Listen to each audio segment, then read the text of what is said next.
Serving a fillet of beef for a dinner party is brilliant, but to make it the ultimate showstopper, you have to serve it with delicious crispy potatoes. So I'm going to show you my take on sauteed potatoes, and I'm going to serve it with a beautiful parsley and hot English mustard. This is a 1 kilogram centre cut of fillet of beef, and I've asked my butcher just to tie it up so it stays in that perfect shape. Now we need to just oil it, so a little bit of olive oil. And when cooking any meat, you need to bring it out of the fridge at least an hour before cooking, because that's going to give us a nice even cook. Now we need a good pinch of salt all over it. It's not only going to season the meat, but it's going to give us a beautiful crust. And fillet of beef loves a good crack of pepper, so be generous with the pepper. And you'll see quite a lot of it go onto the plate, so we'll stop that and then just roll it in that excess pepper. Okay, now I've preheated the oven to 200 degrees, so quite hot when you're cooking a fillet of beef. There's not much fat in this, so we just want a really quick cook. I've also heated up my pan. And then we're going to cook this for about 5 minutes, constantly turning it until it's just sealed. So just a light colour on all sides. See, that's absolutely perfect. That's what we're looking for. Now, while that's sealing off, we can get on to the flavoured butter for our delicious potatoes. I have 2 big cloves of garlic, and I'll crush that with a good pinch of salt. It's not only going to season our butter, but it's also going to draw out some of the moisture and take away some of the harshness of the raw garlic. So crushing that until it becomes really pasty.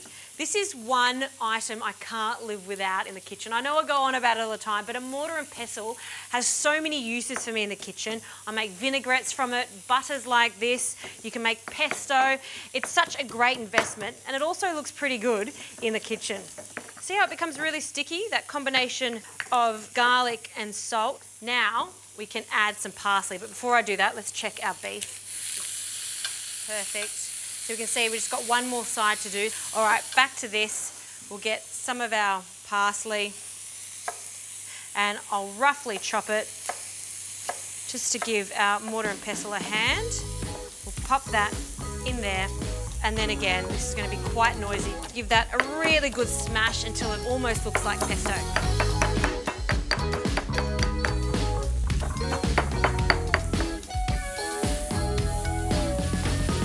Before we finish this butter, we need to get this fillet of beef into the oven.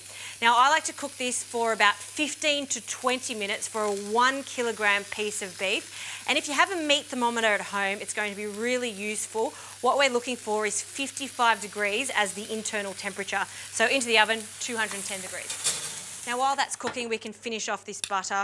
So now we'll add just a small amount of hot English mustard because it is quite strong, but hot English mustard, horseradish, or any type of mustard goes really well, not only with the beef, but also with our potatoes. And now we'll just mix that together. It smells good with the parsley. And then our butter. Now this butter has softened, and then just carefully mix that around. In fact, it's actually better just to scrape that down and then mix that through until all of that butter is mixed in. Now, this style of butter is called a compound butter, and it has so much flavour. It goes with so many different things.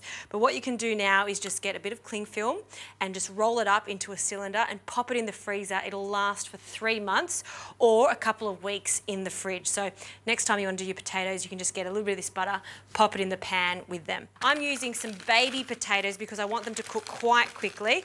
I'm leaving the skin on. These are great fresh potatoes, and I know they're fresh because they're nice and firm. There's no green tinge to them, and there's no sprouts. And make sure you use a potato that's versatile and that's going to hold its shape, because you don't want to make mashed potato for this. So we want them to be roughly the same size. So cut these in 4, and I'm not parboiling it, and I'm not taking the skin off. So many nutrients in the skin. I've preheated a saute pan, and what I'll do is add a little bit of olive oil. You can see I'm using quite a large pan for this because I want them to cook evenly. We'll just swirl that around, and you want a small amount of oil because we will be adding the butter later on.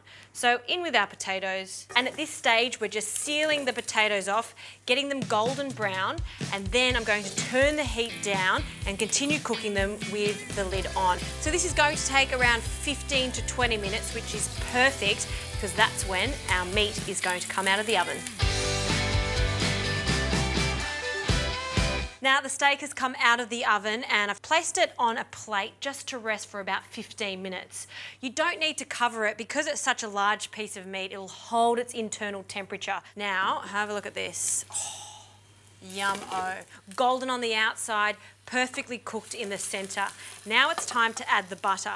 Now, I didn't add the butter at the beginning because I want to keep that beautiful, vibrant colour from the parsley, and the butter would burn. So now we're almost dressing these potatoes with this delicious flavoured butter.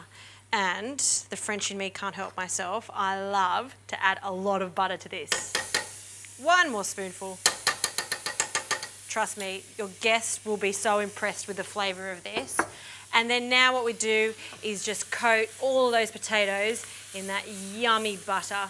How good does that look? It smells so good. And you've still got that freshness of the parsley there, and I can just smell that garlic. I'm going to turn this off now. And there is a little bit of extra butter, which is completely fine because we can dress the steak with that too. Now, before I carve the steak, I just want to serve this with a little bit of a fresh salad.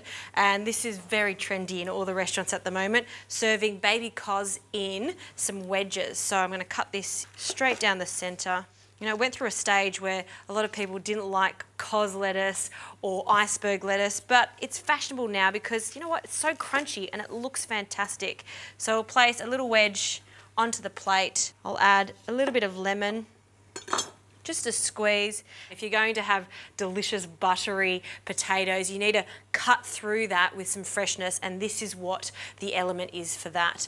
A pinch of salt. I'm not adding any oil to it, that's all it needs. And now for this beautiful fillet of beef. You know, this is not everyday food, this is for a special occasion. Use the string as the indication of where you're going to portion your meat. We don't want to serve it with that, so be careful to take it off. And I'm going to serve a nice big chunk. Have a look at how perfect that fillet of beef is cooked. See how it's pink from the top all the way down? That's because we've brought it to room temperature and we've allowed the meat to rest. So crucial when you're cooking a roast like this. So place that medallion on the plate. I like a little extra salt on the centre there. And then the hero of this would have to be these gorgeous potatoes. Yum! And be generous with them.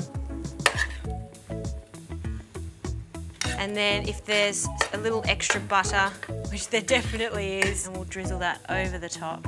Steak and potatoes. Look how glamorous that looks.